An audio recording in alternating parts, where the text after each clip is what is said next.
Here in Arizona, there are 2 times a year where we do some very heavy maintenance on the golf course, and this springtime, May and June, is one of those times. The first very invasive procedure that we do is called green aerification.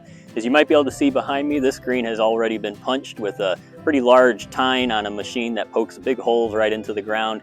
And it's a 2-step process. The first thing is to remove a layer of thatch. So they'll come through with a special mower that removes that thatch layer, and it allows the grass to breathe a little bit, allows nutrients and water to really get down to the roots a little bit easier, and it also keeps a lot of disease out of the turf as well. The next step is to punch the actual holes in the ground and then fill them with a nice layer of sand. What that does is it builds a new soil layer underneath, and that sand is a little more porous, and it'll really still continue to allow that water to really sink in down deep. So for a few weeks, it's a pretty bumpy, sandy putting surface, but in the long term, it allows us to have healthier putting conditions and smoother greens that are a lot more receptive to those approach shots all year round.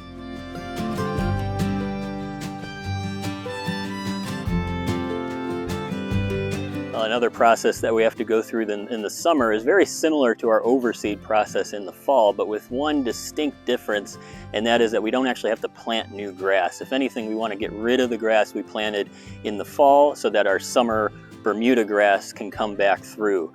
As you might be able to see behind me, the driving range is a much brighter shade of yellow as compared to the green grass that I'm standing on here, and that is because it is pure Bermuda grass. It hasn't fully transitioned back into its summer mode yet.